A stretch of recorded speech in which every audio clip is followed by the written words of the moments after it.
Titan Quest 2 is finally here. Well, sort of. The early access got shadow dropped as THQ Nordic held their 2025 showcase. I'm a big fan of isometric ARPGs, so I got on board right away. Now, I'm happy to share that Titan Quest 2 has some great potential. It definitely has some rough edges to iron out, and available content even for early access felt a bit lacking, but it also has some genre-leading design that I wished all ARPGs would take note of. Let's dive in. The original Titan Quest was released all the way back in 2006 and was widely considered to be a solid ARPG at the time. It unfortunately had to live in the shadows of Diablo and later PoE, so it never had the chance to reach mainstream levels of popularity. The consensus remained though that it was still a great game. Almost 20 years later, we finally have the sequel. Titan Quest 2 has us facing off against a rampaging goddess known as Nemesis. She's corrupting the threads of fate, and it's up to us to build a character to stop her. The story so far was surprisingly meaty, with some neat set-piece moments even for the limited content available. ARPGs have never been known for their deep stories, but I found myself reading more dialogue lines than I expected. Here's hoping that the quality keeps up for the full release.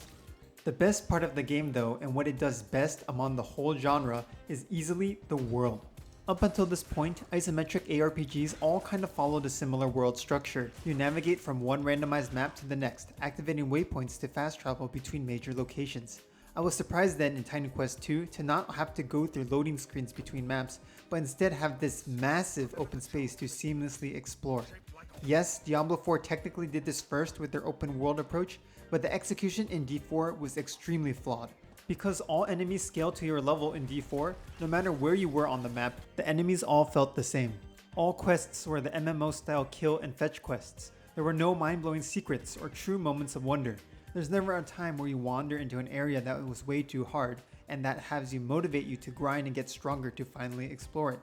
It's all kind of flaccid in D4, and I think the level scaling is a big reason why there's no gameplay texture. Titan Quest 2 on the other hand fixes all the problems I just mentioned.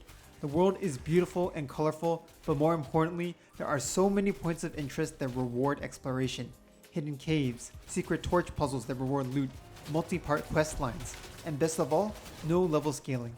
Entering areas that were 2 or 3 levels higher than you felt truly treacherous, and incentivized me to grind the easier spots first as I anticipated what new content laid ahead in the harder locations. There's a good balance of XP between farming mobs and completing quests, with completing quests granting significantly more XP to encourage you to seek out that content. It's so good. This exploration element is the best I've seen out of any isometric ARPG and really makes you immersed in the world way more than you would in other similar games. The next best part of Titan Quest 2 goes hand in hand with the world, which is the quest design. Gone are simple fetch quests, and here are multi-part mini-stories that have you explore, fight bosses, and find juicy rewards. In games like Diablo 2 or Path of Exile, quests were more or less mandatory for their permanent rewards, but never really offered much inherently in terms of gameplay or story. Titan Quest 2 blows them all out of the water in this respect. Like, my favorite quest has you help out a ghost pirate fight off waves of enemies.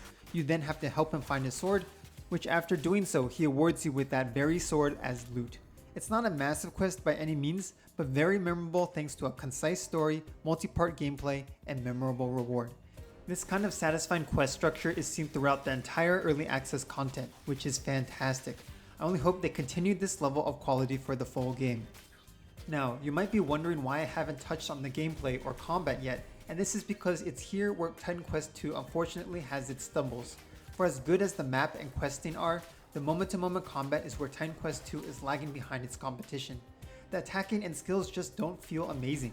Not bad by any means, but there's a bit of clunk that makes it less addicting to click on monsters than I would have wished. I also found there to be not that many active skills to build around.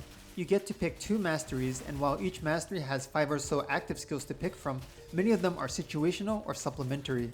I went with the Reaver mastery combination and could really build around like 4 or so skills, and some of them just don't feel great to use. For a game all about spamming attacks, this is an area where some adjustments are desperately needed.